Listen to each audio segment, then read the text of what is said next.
Hi అండి. అందరూ బాగున్నారా?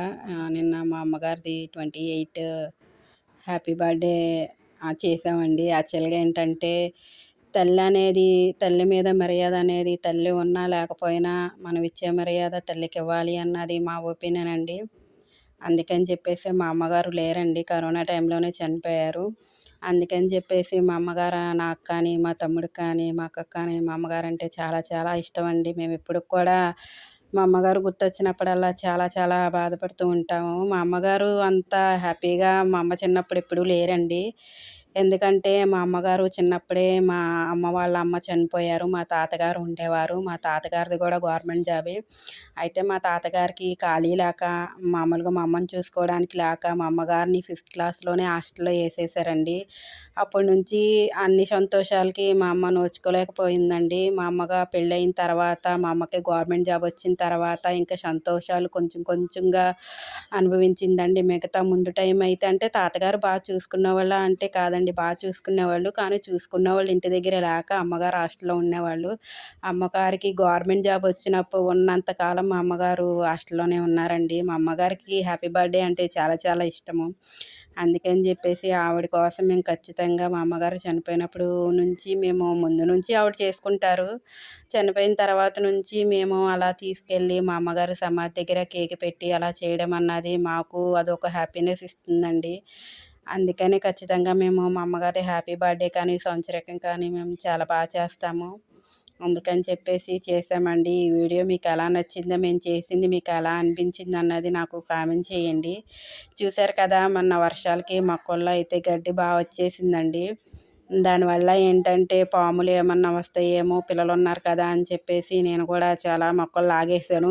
ఈ మొక్కలతో పాటు నేను మామూలుగా పుదీనా మొక్క కూడా ఏసున్నానండి. అది కూడా గబిక్కిని మొక్కలతో పాటు తీసేశాను. తర్వాత మళ్ళీ చూసి మళ్ళీ గుచ్చాను. నేను బొబ్బస్కాయ మొక్కలు, తర్వాత ఇవి మల్లెపువ్వు మొక్కలు, తర్వాత కాగడ, కనకాంబరాలు, తర్వాత ఇంకా మెయిన్ ఏంటంటే నేను చిక్కుడుగాయ పాదులేసానండి. నాకు మామూలుగా మొక్కలు పెంచడం అన్నది నాకు చాలా చాలా ఇష్టము.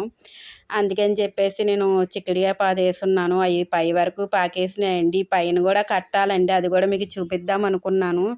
అది ఈ మొక్కల్లో గడ్డి పీకేసరికి నాకు చాలా ఆయాసం వచ్చేసింది. అది గూడా ఒకసారి ఎలా కడతాను అన్నది మీకు ఖచ్చితంగా చూపిస్తాను.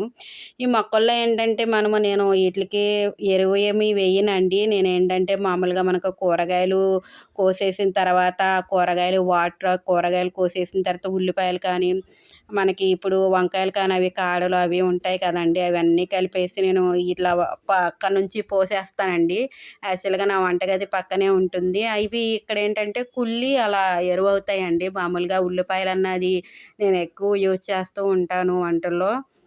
అయి ఇక్కడ పక్కనే పోసేస్తానండి. అయేంటంటే ఎక్కువ కుళ్ళిపోయి అలా ఎరువులాగా తయారవుతుందండి. మామూలుగా ఏంటంటే ఒకసారి ఎరువులాగా ఏసేసిన తర్వాత నేను మొక్కలకి ఇలా ఏసుకుంటూ ఉంటానండి. చూసారు కదా! ఇలా అయితే మనకి మొక్కలకి మామూలుగా జస్ట్ పురుగు పట్టకుండా అలా స్ప్రే చేస్తే ఆకులకి సరిపోతుందండి.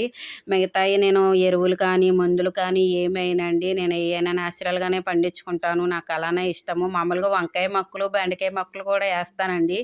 ఈ సేర ఏంటంటే ఎక్కువ శాతము మరి ఏంటో కన్నాలు పెట్టేసినాయండి. అయి పందికొక్కులంట ఎక్కువ శాతం కన్నాలు పెట్టేసేసినియి. మామూలుగా మొక్కలు కూడా అలా చేసేస్తాయేమోనని చెప్పేసి నేను మొక్కలకి అలా చెక్కలు అయి అడ్డం పెట్టానండి. ఆ మొక్కలకి గడ్డి పీకేసిన తర్వాత ఇంక నేను స్నానం చేసేసి ఇల్లు తడిగుడ్డ పెట్టేసుకుందామని పెట్టేస్తున్నానండి. నేను మొక్కలకి అయి పీకేసరికి నాకు ఈవినింగ్ అయిపోయింది. సరే అని చెప్పేసి స్నానం అయిపోయిన తర్వాత నేను ఇల్లు ఇలా తడిగుడ్డ పెట్టేసుకున్నానండి. నేను రోజు ఇల్లు తడిగుడ్డ అనేది కంపల్సరీ రోజు ఈవినింగ్ కానీ, మార్నింగ్ కానీ ఖచ్చితంగా పెడతానండి. నాకు పిల్లలు కింద పడిపోయినయి కానీ, పప్పులు అలా తినేసి మనకు తెలియకుండానే తినేస్తారు. నేను చాలా వీడియోలో మీకు కూడా చెప్పాను. నేను ఖచ్చితంగా ఇలా ఇల్లు తడిగుడ్డ అనేది మార్నింగ్ కానీ, ఈవినింగ్ కానీ ఖచ్చితంగా పెడుతూ ఉంటాను. మీరు చాలామంది హోమ్ టూర్ అడుగుతున్నారండి. ఇల్లు చూపించమని మామూలుగా నాకు తెలిసిన వాళ్ళు కూడా అడుగుతున్నారు. నేను ఒకసారి చూపిస్తానండి. మాదంత పెద్దయితే ఇల్లు కాదు. చిన్న ఇల్లే. కానీ మీకు ఖచ్చితంగా మా ఇల్లు అనేది చూపిస్తాను. ఈ వీడియో మీకెలా నచ్చింది? మా అమ్మగారికి హ్యాపీ బర్త్‌డే లేనప్పుడు, ఉన్నప్పుడు మేము చేయడం ఎలా అనిపించిందన్నది ఎస్పెషల్లీ ఉన్నప్పుడు అందరూ చేసుకుంటారండి. లేనప్పుడు చేయడం అన్నది మీకెలా అనిపించిందో నాకు కామెంట్ చేయండి. మేము ఉన్నప్పుడు కంటే లేనప్పుడే ఎక్కువ బాధతో చేశామండి. ఆ వీడియో ఎలా నచ్చిందో మాకు కామెంట్ చేసి చెప్పండి. సబ్స్క్రైబ్ చేసుకోండి.